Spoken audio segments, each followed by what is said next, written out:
இது ஒரு ரொம்ப நாளா நின்னு போன கார்புரேட்டர். இப்ப பெட்ரோல் ஊத்துறது ஒரு ஸ்லோ ஸ்பீடு சரியா இல்லை, இந்த மாதிரி மிஸ்பிஹேவ் பண்ணுது. இது இப்போ நம்ம க்ளீன் பண்றதா பார்க்க போறோம். இங்க பாத்தீங்கன்னா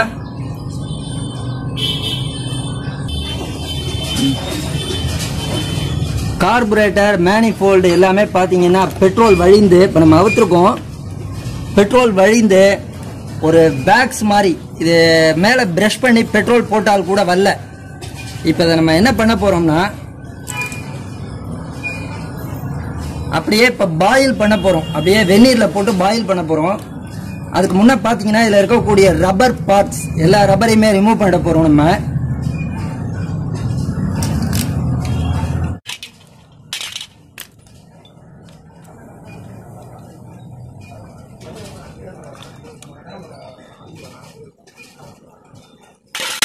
அதுக்கு முன்னே இதில் இருக்கக்கூடிய பெட்ரோலை நம்ம ட்ரை பண்ணிட்டு வரணும். இங்கே பக்கத்தில் நம்ம எலக்ட்ரிசிட்டி கரண்ட் ஸ்டவ் வச்சுருக்கோம். அதனால் இதை என்ன பண்ண போகிறோம்னா ஓரமாக ஊற்றிட போகிறோம். உள்ளே இருக்கக்கூடிய பெட்ரோல் ரிமூவ் ஆயிடுச்சு.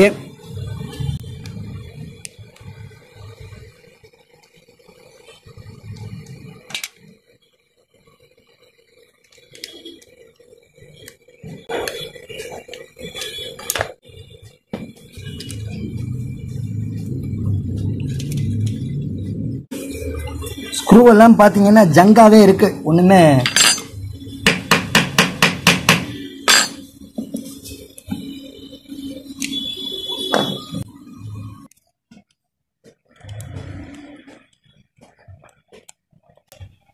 இதில் இருக்கக்கூடிய பிளாஸ்டிக் பார்ட்ஸ் ரப்பர் ஐட்டம் எல்லாத்தையுமே ரிமூவ் பண்ண போறோம். இப்போ த்ராட்டில் பொசிஷன் சுவிட்ச் இப்போ வெளியில் வந்துடுச்சு. அதற்கான ஓரிங், அந்த ஓரிங்கை பத்திரமா எடுத்துடுறோம்.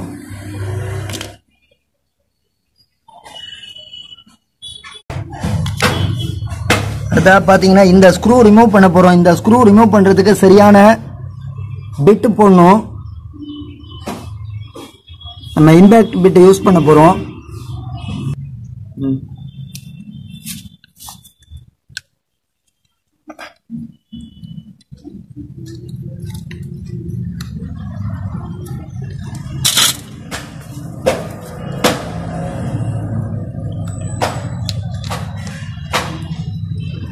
லூஸ் பண்ணிட்டோம்.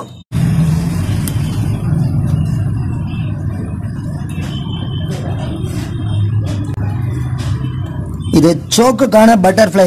நம்ம அவுக்கிறது இப்ப சோக் பிளேட் அவுக்க போறோம்.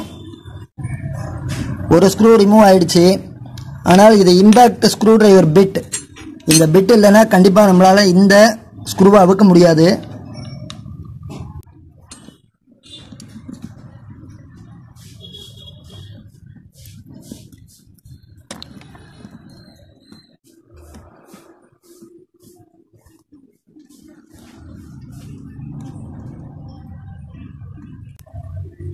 ஸ்க்ரூ அவிழ்ந்துருச்சு.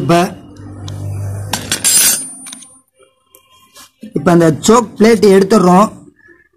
அடுத்தது பாத்தீங்கன்னா இந்த சோக்குக்கான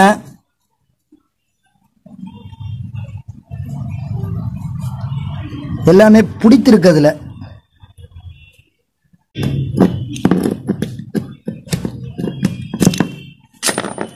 பாத்தீங்கன்னா இந்த சோக் செட்டு கையில வந்துருச்சு. இதுல இருக்கக்கூடிய ஃபைபர் வாஷர் எடுத்துடுறோம். இப்போ இதெல்லாம் தான் மெட்டல் பார்ட். உங்களுக்கு இப்போ இந்த மெட்டல் பார்ட் எல்லாம் ப்ராப்ளம் ஆயிடுச்சுன்னா ஒன்றுமே பண்ண முடியாது. ஸோ இதை நம்ம தொடச்சிட்டு கூட போட்டுக்கலாம். இங்கே பிரச்சனை பார்த்தீங்கன்னா தெரியுது, ஒரு ஜங்க், ஒரு மெழுகு மாதிரி ஒட்டிக்கிட்டு சுரண்டி எடுத்தா கூட இது வரல. இப்போ இதைத்தான் நம்ம ரிமூவ் பண்ண போகிறோம். அடுத்தது பார்த்தீங்கன்னா ஏர் ஸ்க்ரூ ரிமூவ் பண்ண போகிறோம். ஏர் ஸ்க்ரூக்குள்ளே ஓரிங் இருக்க வாய்ப்பு இருக்கு.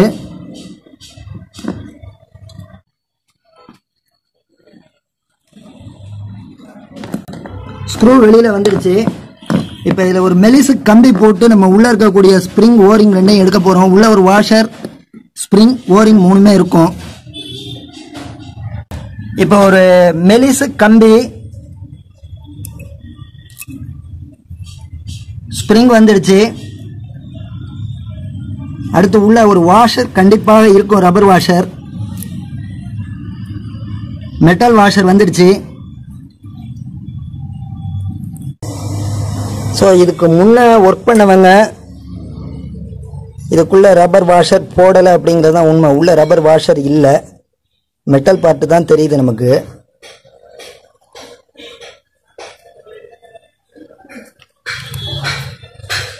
ஸோ தட் பார்த்தீங்கன்னா அடுத்ததா என்ன பண்ண போகிறோம், கார்பரேட்டர் கப் ரிமூவ் பண்ணுறோம்.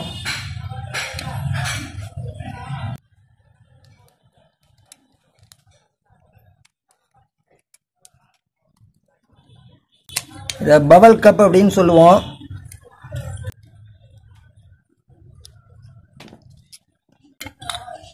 கப் ரிமூவ் பண்ணிட்டோம். அடுத்ததாக பார்த்தீங்கன்னா பிளாஸ்டிக் காம்பனன்ட்ஸ் வெளியில் எடுத்துடுறோம். இதில் பார்த்தீங்கன்னா ஃப்ளோட்டு அண்ட் ஃப்ளோட் நீடில் இருக்கு, இது தனியாக எடுத்துடுறோம். இப்போ இந்த பவல் கப் அதில் வரக்கூடிய ஓரிங்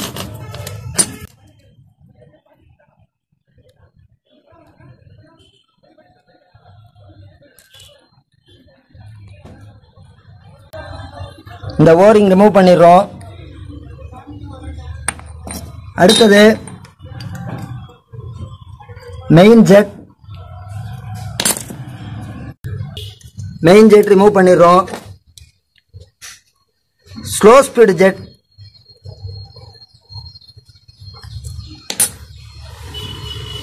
ரிமூவ் பண்ணிடுறோம். அடுத்து இந்த கார்புரேட்டர் மாட்டக்கூடிய இடத்துல இருக்கக்கூடிய ஓரிங் எடுத்துட்டோம். இப்போ இதில் எந்த விதமான ரப்பர் பார்ட் எதுவுமே கிடையாது. அப்போ நம்ம இதுலேருந்து அவிழ்த்த எல்லா பொருளுமே என்ன பண்ண போகிறோம்னா, இங்கே வெந்நீர் பாயில் ஆகிட்டு இருக்கு. ஆன் பண்ணு.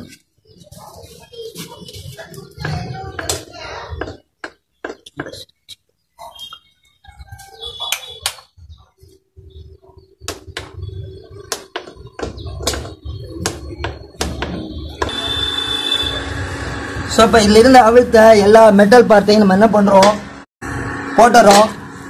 ஒரு 10 நிமிஷம் பாயில் ஆகட்டும். அதுக்கப்புறம் இது என்ன ஸ்டேட்டஸில் இருக்குங்கிறத நம்ம பார்ப்போம். ஒரு 20 நிமிஷம் பாயில் ஆகிருக்கு. கொஞ்சம் ஆற விடுவோம், ஆவி போகிறது உங்களுக்கு தெரியுது. ஒரு காலவர் அல்லது கை பொறுக்கிற அளவு இந்த சூட்டை ஆற விட்டுட்டு அடுத்து நம்ம இதை க்ளீன் பண்ணி பார்க்கலாம்.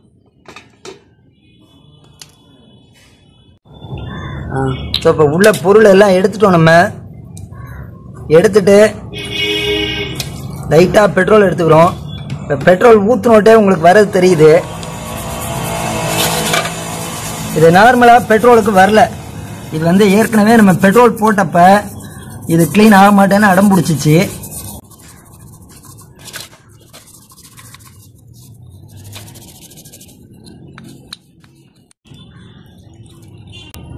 இப்போ உங்களுக்கு தெரியுது, இது பளிச்சுன்னு ஆகிட்டே தெரியுது.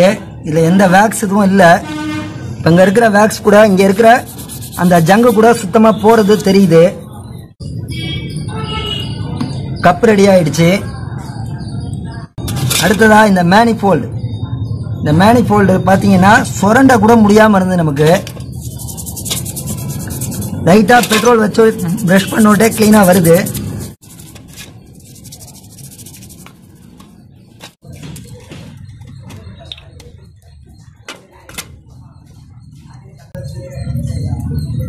இப்போ உங்களுக்கு மேனிஃபோல்டு ரெடி ஆகிடுச்சு பளிச்சுன்னு. அடுத்து கார்பரேட்டர் தான் பார்த்தீங்கன்னா அவ்வளோ ஜங்காக இருக்குது. இப்போ என்ன ஸ்டேட்டஸ் பார்ப்போம் அடுத்து.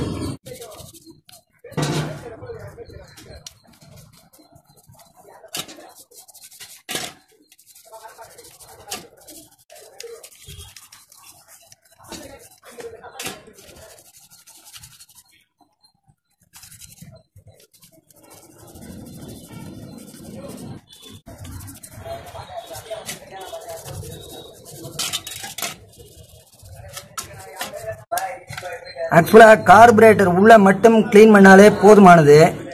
ஆனால் பார்த்தீங்கன்னா இந்த பர்டிகுலர் கார்பரேட்டரில் எந்தெந்த போல்டு எங்கே இருக்குது, எந்த ஸ்க்ரூ எங்கே இருக்குது அப்படின்னே தெரியாத ஒரு நிலைமையில தான் அது இருந்துச்சு.